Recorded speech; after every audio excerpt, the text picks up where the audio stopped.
My fiancée told me she wasn't ready for marriage until I found out she was secretly planning a wedding with her ex and expected me to pay for everything. My name is Caleb. I'm 32. And I have been with Sienna for 5 years, engaged for 3. I work in software sales and I do well, really well, which has always been a point of comfort for us. Or so I thought. Sienna works part-time as a freelance graphic designer, but her income has always been sporadic, so I cover the rent, the bills, the vacations, and the savings. I never minded. I love her. I wanted to build a life with her. I wanted to take care of her. For the last 3 years, every time I brought up setting a date for our wedding, Sienna would shut down.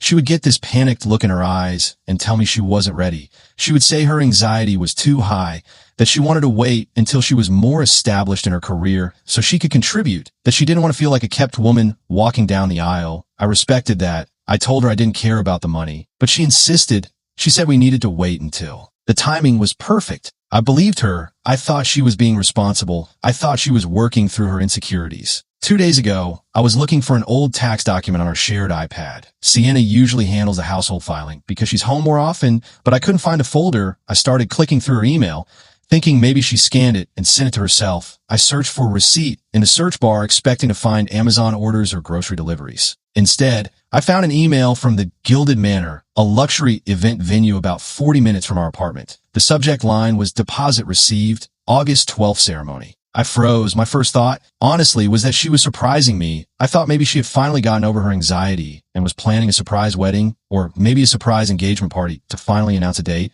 I felt this rush of excitement. I opened the email expecting to see my name. I didn't see my name. The email read, Dear Sienna and Julian, we are delighted to confirm receipt of your second deposit of $15,000. We look forward to finalizing the floral arrangements for your big day on August 12th. Julian. Julian is her ex-boyfriend from college. The one she told me was a toxic mistake. The one she said she blocked years ago because he was a deadbeat who couldn't hold down a job. The one she claimed treated her like garbage. I stared at the screen for 20 minutes, just blinking, trying to make the words change. Maybe Julian was a middle name. Maybe it was a typo. Maybe she was planning a wedding for a friend named Sienna and a groom named Julian. Then I searched Julian in her inbox. Hundreds of emails, threads going back 18 months, intimate conversations. I love US, I miss US, and wedding planning, detailed, extensive wedding planning. They were discussing color palettes, choosing a DJ, debating between filet mignon or sea bass. But the worst part, the part that made my blood run cold, was the financial thread. I found an email from Sienna to the wedding planner titled Payment Schedule. In it, she attached a screenshot of a bank transfer. The transfer was from an account I didn't recognize. I opened my banking app on my phone. I checked our joint savings account, the one we contribute to for a down payment on a house. It was drained.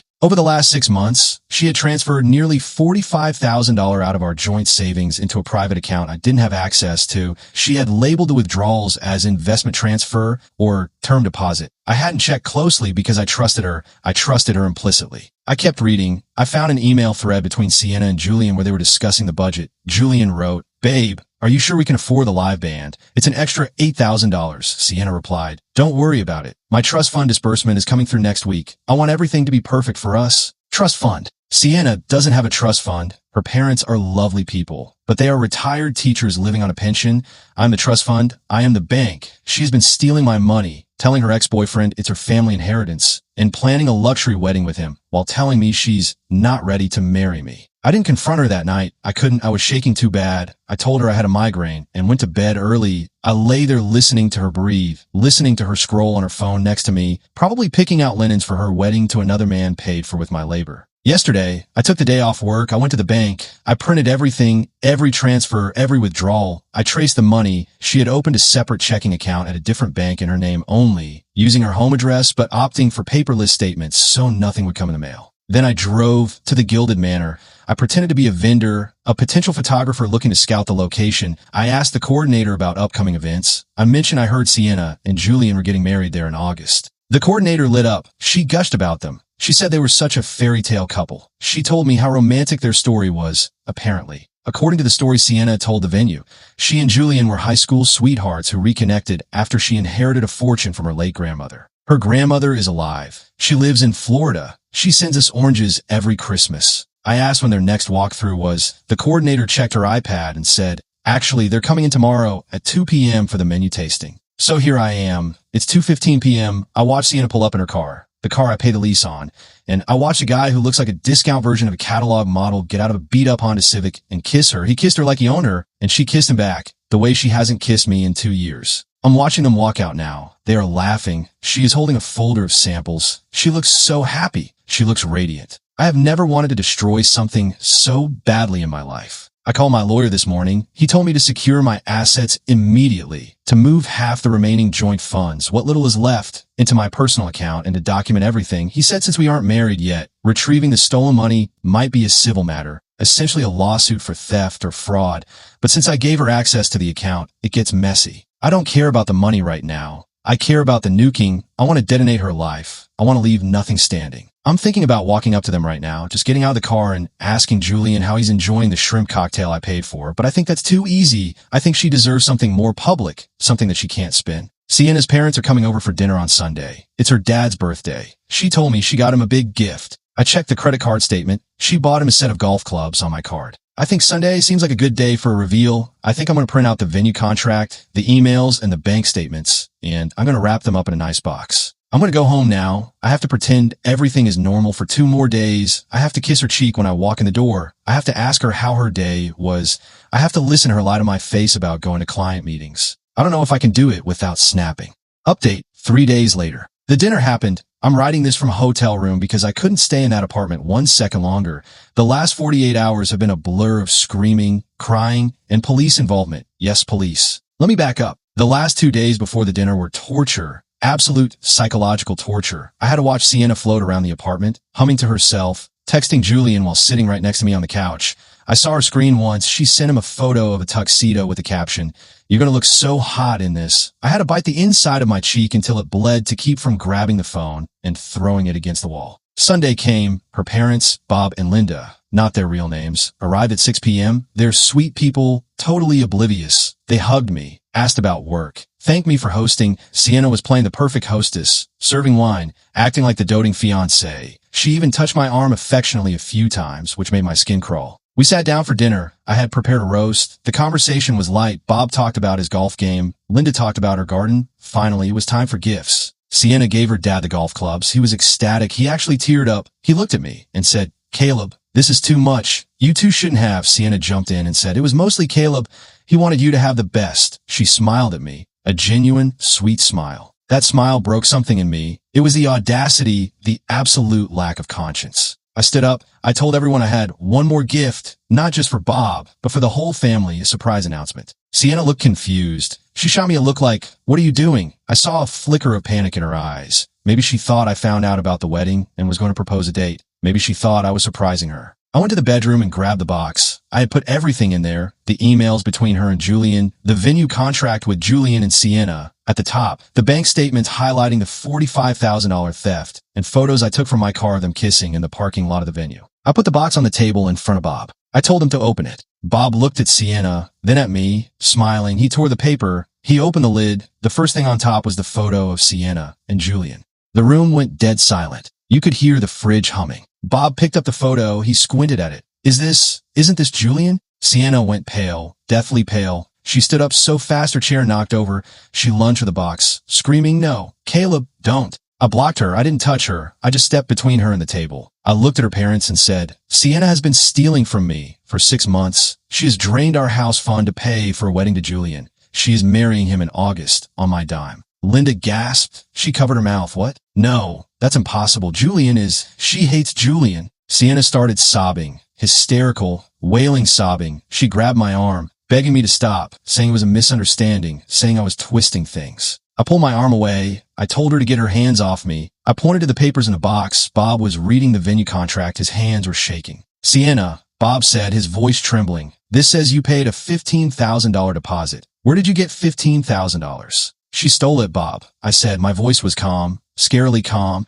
"She transferred it from my savings. She told Julian it was a trust fund inheritance. She told him you guys left her money." Bob looked at Sienna with a look of pure betrayal. "You told her we were dead? Or that we were rich?" Sienna turned on me. Her face twisted into something ugly, something I'd never seen before. "You ruined everything. You always ruin everything. You think you can buy me? You think because you have money you own me? Julian loves me for me. He doesn't care about the money. He clearly cares about the money enough to let you pay for a $40,000 wedding. I shot back. Does he know the trust fund is actually my salary? She screamed, a primal shriek, and she grabbed a steak knife from the table. I didn't think she'd use it. I thought she was just posturing, but Linda screamed, Sienna! And Bob tackled her. He actually tackled his own daughter. The knife clattered to the floor. Sienna was thrashing, screaming that she hated me, that I was a controlling narcissist, that I deserved to be used. That's when the neighbors called the police. The cops arrived about 10 minutes later. It was a circus. Sienna was hyperventilating on the floor. Linda was crying in the corner. Bob was trying to explain to the officers that it was a domestic dispute. I told the officers I wanted her out. I told them she had threatened me with a knife, which she did, technically, and that I wanted to press charges for the theft. I showed them the bank statements on my phone. They told Sienna she had to leave for the night to cool off. Bob and Linda, to their credit, didn't try to defend her. They looked broken. Bob walked up to me, tears in his eyes, and handed me the golf clubs. I can't keep these, son. I'm so sorry. I had no idea. I told him to keep them. I told him it wasn't his fault his daughter was a sociopath. I told him I was sorry he had to see this. Sienna left with her parents. She screamed at me one last time as she was being let out. You'll never get that money back. It's gone. I spent it all. After they left, I sat in the quiet apartment, looking at the half-eaten roast. I felt completely hollow. I packed a bag. I took my important documents, like I took the hard drives from the computer, and I went to a hotel. Yesterday, I met with a forensic accountant and my lawyer again. We are filing a civil suit for the $45,000 plus damages. My lawyer says since we were cohabitants and the account was joint, it's tricky, but the fraud aspect, claiming it was an investment, helps us. Plus, the fact that she used it for a wedding to another man proves it wasn't a household expense. But here is the kicker, the thing I found out today that makes this whole tragedy almost funny. I got a call from the wedding coordinator at the Gilded Manor. Apparently, Sienna hadn't called them yet to cancel. The coordinator was calling to confirm the menu choices because the card on file, my card, had been declined. I canceled it immediately after the dinner. I told the coordinator who I really was. I told her I was the ex-fiancée who had been unknowingly funding the wedding and that there would be no further payments. The coordinator was shocked. She was silent for a solid 10 seconds. Then she said, Sir, I think you should know, Mr. Julian called this morning to add a surprise groomsman outing to the bill.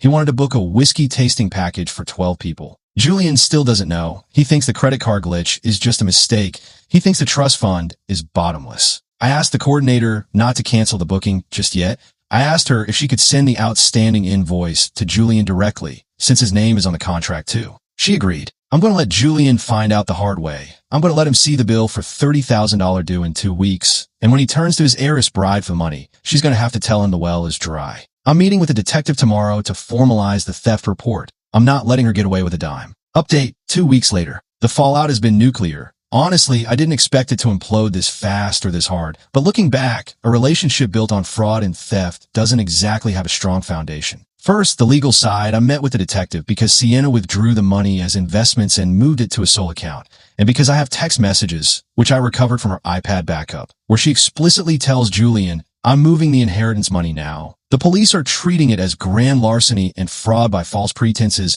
They issued a warrant for her arrest last Tuesday. She turned herself in. She spent a night in jail before her parents bailed her out. Bob put up his house as collateral, which makes me sick, honestly, that she is still dragging them down with her. Now, for the Julian of it all, I didn't have to wait long. 3 days after I cut the cards and froze the accounts, I got a DM on Instagram from Julian. It was a long, rambling paragraph, basically saying, hey man, I don't know what's going on between you and Sienna, but she says you're hacking her accounts and freezing her inheritance out of spite because she left you. You need to unlock her funds or I'm calling the police. I laughed so hard, I choked on my coffee. She spun it. Of course she spun it.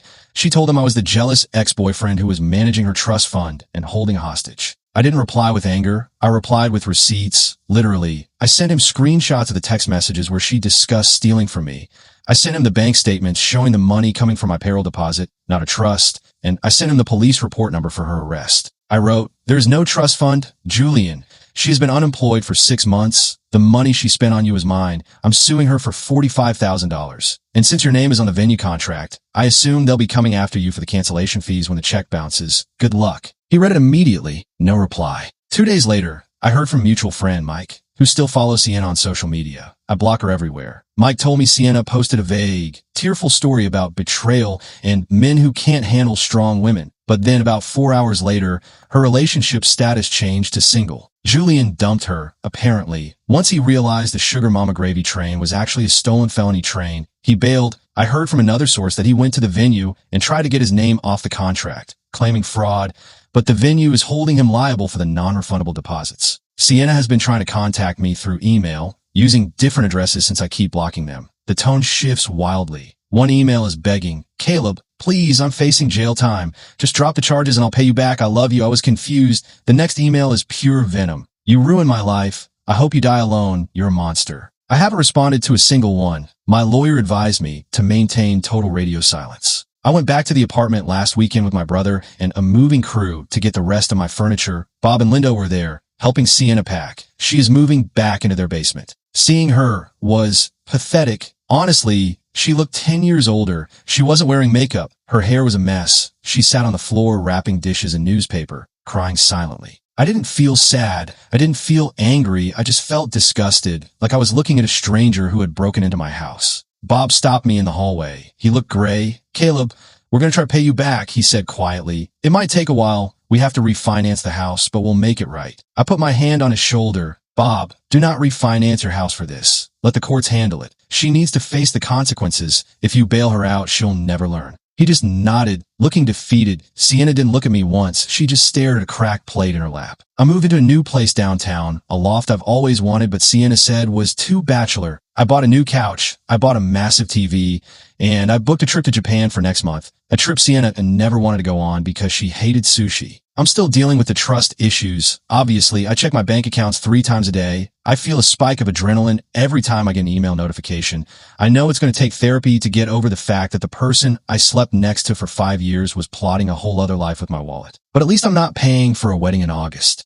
Update 3 months later. I honestly didn't think I'd have much more to update, but life has a way of delivering karma in installments. The criminal case is moving forward. Sienna's lawyer tried to plead it down to a misdemeanor, arguing it was a domestic financial dispute, but the DA wasn't having it. The evidence of premeditation, the emails to Julian, the fake investment labels, was too strong. She is looking at probation and restitution, but having a felony record for theft effectively kills her career in graphic design, especially since she often handled client budgets. But the real update is about Julian. Last week, I was at a bar with some friends, watching the game, when who walks in but Julian? He looked rough. He wasn't the catalog model I saw in the parking lot anymore. He looked tired. He saw me. He froze. Then he walked over. My friends tensed up, ready for a fight. "Caleb," he said, nodding. "Julian," I said, not moving. I want to say I didn't know," he said, looking at his shoes. "She told me she inherited $3 million.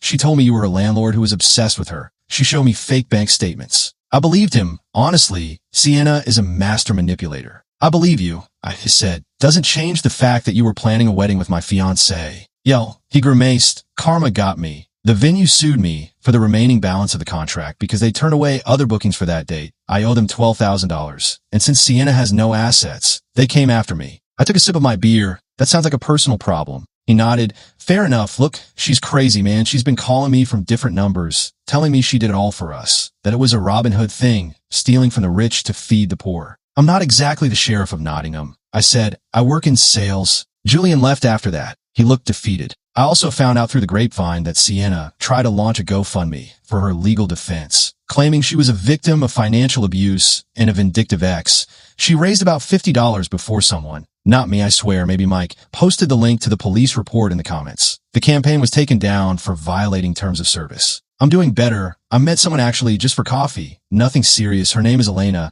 She's a lawyer, which is ironic on our first date. When the bill came, I reached for it out of habit, and she slapped her card down and said, "My turn. You get the next one." I almost cried right there in the coffee shop. I know I have a long way to go. Seeing my bank account recover is nice, but seeing my self-respect recover is better. I realized I ignored so many red flags because I wanted to be the provider. I wanted to be the hero. Sienna exploited that need. I'm never letting anyone have blind access to my life again. Transparency is the new love language. Final update. 1 year later. It's been a year since I sat in my car watching Sienna and Julian walk out of the Gilded Manor. And looking back, it feels like a scene from a movie about someone else's life. Sienna pleaded guilty to grand larceny. She avoided prison time by agreeing to a strict restitution plan. She has to pay me back $500 a month for the next, well, forever, basically until the $45,000 is gone. She's working 2 jobs now, one in retail and one waiting tables because no design firm will hire her with her record. She lives in a small apartment with 2 roommates. I know this because her check comes with a return address. Every month, like clockwork, I get a check for $500. Seeing her signature on it gives me a grim sense of satisfaction.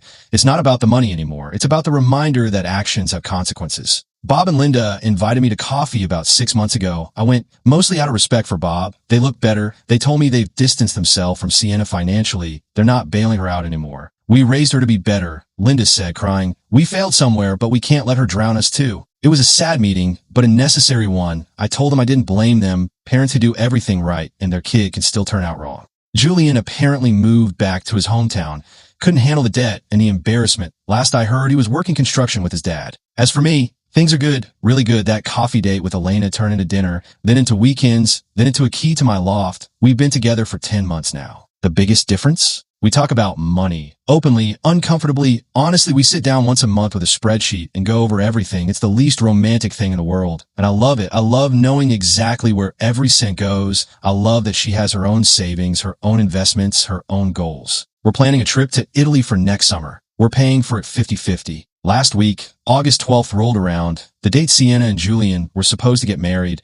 I didn't even realize it until halfway through the day. I was at work, closing a deal, feeling good. My phone buzzed. It was a notification from my calendar, an old recurring event I forgot to delete. Sienna/wedding? I stared at it for a second, remembering the panic, the nausea, the feeling of sitting in that car wanting to drive through the lobby. I deleted the event. Then I texted Elena. Hey, want to get sushi tonight? She replied instantly. Only if we get the big boat. I smiled, put my phone down, and went back to work. I didn't lose a fiancé. I lost a parasite, and the host is finally healing. To anyone ignoring red flags because you love someone, stop. Check the accounts, check the emails, trust, but verify because the person sleeping next to you might be dreaming of someone else, and they might be using your credit card to pay for the dream. I'm going to go get sushi now, and I'm going to pay for exactly half of it.